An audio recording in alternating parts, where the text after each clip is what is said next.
In this video, I'm going to teach you how to link in a Revit file into a master file, how to modify the LinkedIn file so that it matches up to the master file, and how to change or modify a linked file and then reload the link into a master file. So just to begin, I've got the master file open to the view that I want to load the linked file into, and nothing else is open except for this master file. Then I'm going to go to my insert button and hit link Revit, and I'm going to browse to my file.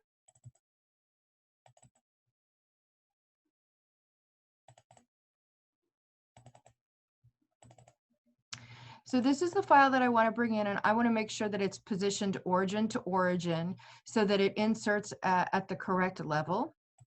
So I'm going to hit open, and then it's going to take a second.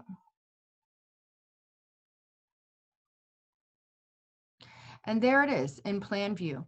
So I can't change anything on this. Like I can't modify any of the extrusions or materials or anything like that. Um, all I can do really is just kind of modify it and move it. So I can go ahead and select this move command.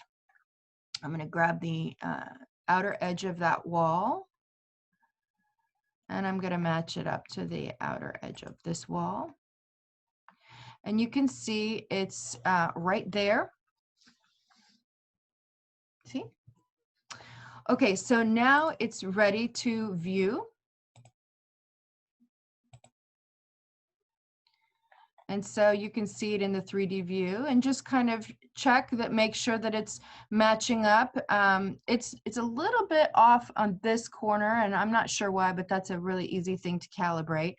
It looks like the cornices over here are matching up just fine. You can see here on this side, it's also looking pretty good. You'll see a seam where the two models meet, but that's just a part of it. You can see here, there's still like some of all of the CAD file and all the guidelines that I used to build that frontispiece are coming in with the frontispiece itself. So you can either hide them or, you can delete them on the original Revit file and then link it in and they'll be gone. That's your preference. Now it's kind of funny. I brought this in and the ceiling is not showing up here. The roof is not showing up here. And I'm not exactly sure why, because I know that it's there in the actual linked file, but it's just not showing up here. So we can kind of try to regenerate things and close it and open it again, but just be aware that there might be just a little bit of funkiness. And once you get kind of working through the file and you save it and you close it and you open it again, that kind of stuff does go away. But let's just say, for example, you did need to change something on this frontispiece file and you did not want this generation of this file to keep reappearing. What you have to do is delete the link or remove the link. So what I'm going to do is just show you that process really quickly. And let's just say again, I want to, I don't know, delete a piece of this molding over here and then reload it. What I have to do is go to the Insert tab and I go to this Manage Links. And you can see here, it shows the links that are coming in. Now, I can click on this and unload it. The thing is, though, that it will always, Revit will always have a memory of this old link. And, there may be some time where you want to have, a reference to those old generations of a drawing, but I don't. I want my Revit to forget any old links that it knows about. So I'm going to go ahead and hit remove right here. And okay, so see, it says it can only be restored by inserting it as a new link. So let's go ahead and hit okay to that and see now it's gone.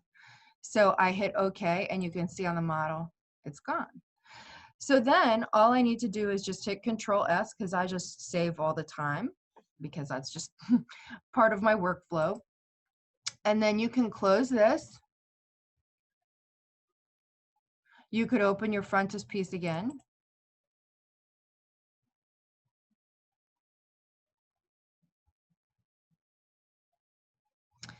Make any changes to it. See, you can see the roof is working just perfectly.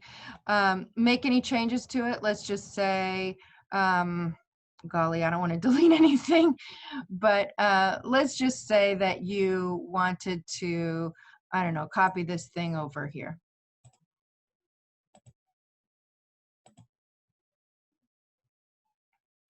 Okay, and then I hit save because I want to save that change. Then I'm going to close this because Revit does not like files to be opened when they're being linked. So I close all that. Then I'm going to go back to my original file.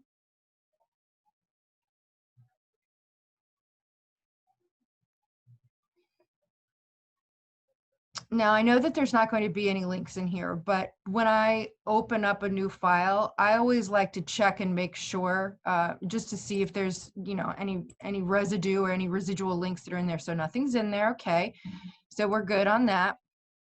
And so then now all I'm going to do is just go back to that design plan. And then link the frontispiece in.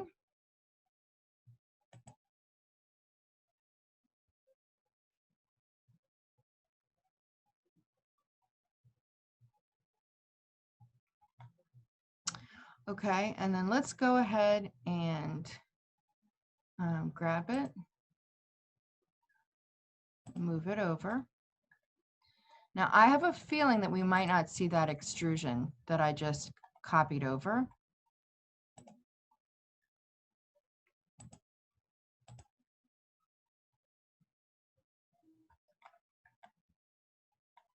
Oh, we do see it. Okay, it's right there. I was thinking maybe we weren't going to see it because of the crop window that you can see here. I thought maybe since it was drawn out here and the crop window was right here that it wasn't going to show it. But there it is, extra plinth extrusion or sweep, I guess, technically, right there and showing. So that's how you update it. So then your next step now is that you would then take a moment and go ahead and kind of calibrate all the little parts and pieces between these two models just to make sure that they matched up properly.